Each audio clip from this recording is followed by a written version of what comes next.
A document has been leaked containing the UN's plans for the country during the next year. The report contains calls for UN-assisted elections in the next 6 to 9 months, also for the deployment of 200 unarmed military observers and 190 UN police officers to serve as trainers.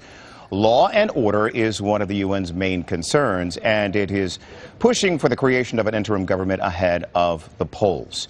Matthew Russell Lee is a journalist who runs the news website Inner City Press.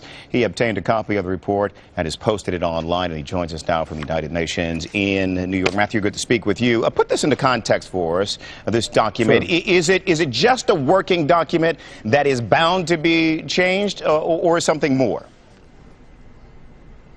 No, I think it's something more. I think that, as the conflict went on in Libya, the Secretary General Ban Ki-moon appointed a special advisor, Ian Martin, to come up with a plan. He put together, it's a 10-page document, but it's a very detailed plan, really spelling out, military observers, UN police. It says things such as that NATO has an ongoing role and that there's some things the UN can do without a mandate from the Security Council. So when I actually heard of the document and then obtained it, that's what seems so extraordinary about it. It doesn't set forward sort of, here's 4 different scenarios and let the Libyan people choose. It's very much says, it has lines like, we've developed principles for the transition in Libya, and you have to ask yourself, on behalf of whom and to benefit whom? When Resolution 1973 was passed, which authorized a no-fly zone and the protection of civilians in Libya, the UN was assigned a role to somehow coordinate or at least receive notification of that. They really abdicated that role. Basically, NATO, did what it went. The French dropped in weapons into the Nafusa Mountains, and then sort of, I guess, to sort of either reclaim its lead or its relevance, the UN, under Secretary General Ban Ki-moon, started this planning process. But it's all been done behind closed doors. He appointed a British diplomat, Ian Martin, to do it. And the result is a document that doesn't present different alternatives. It basically presents one alternative, which is, it could easily have just been written in the State Department or in the Foreign Office in the UK, and this is the UN's plan. In some places, this 10-page Martin plan says things like, we can do this without getting a new mandate from the Security Council, i.e. we can move peacekeepers from missions that already exist and put them in there. We can send military advisors. There's one line where they just say, they don't say this is controversial at all. They say, the Security Council's protection of civilians mandate implemented by NATO does not end with the fall of the Gaddafi government, and therefore NATO would continue to have some responsibilities. This is what I found surprising, because that's a controversial statement. That's certainly the position of some countries, but the idea that Ban Ki-moon would take that as his position without any equivocation is probably wrong. Ban Ki-moon appointed this guy called Ian Martin, who's a longtime British UN official. He served in Nepal and Timor-Leste. I mean, I know him. He's a nice guy, but it seems like he wasn't clear on that he sort of mistook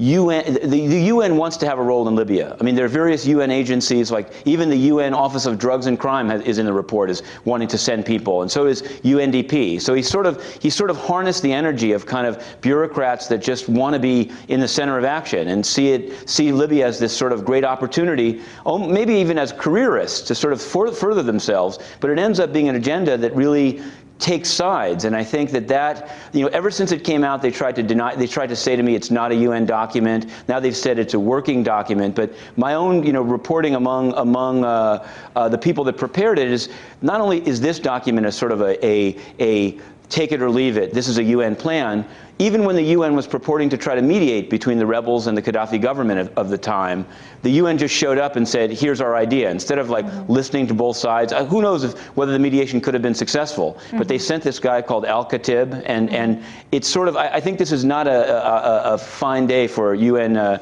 diplomacy or even-handedness. Some who work in the UN, particularly long-time sort of political affairs staff in the Africa division, were miffed that a Brit, Ian Martin, was selected. They were miffed that the plan seemed so Western-sided, as several of them said it to me. So people, and there's clearly, the UN knows they're whistleblowers. They don't know who they are, but this was described to me as a sort of an outrageous document. I then started asking various delegations about it, and lo and behold, obtained it. But unless I'm being naive, I don't think that the Ban Ki-moon team leaked this on on purpose, and they're actually quite angry that it got out. They also have some very fixed ideas on who should run the country until then. I mean, obviously, I think elections I mean, this is something I wouldn't characterize as only a Western idea, but it's more, I think what's more problematic in it is the sort of the UN role, the idea of having a military role, a policing role. There's even a role specified for the UN Office of Drugs and Crime, UNDP. You know, a cynic might look at it and see that it's sort of it's a grab bag. It's a gold rush of you'd have sort of a state-making opportunity, and everybody and his brother wants in. The difficulty sometimes with the UN is that even some of the member states see this as an opportunity to sort of place their people. I'm not saying as intelligence agents, but sort of once a big mission is created, I can guarantee you that powerful member states choose who gets to go, and they're not only working for the UN. So I think that's another thing that's a little problematic about it. Okay, Matthew Russell Lee is a journalist who runs the news website Inner City Press. Matthew, thank you for your time. Appreciate it.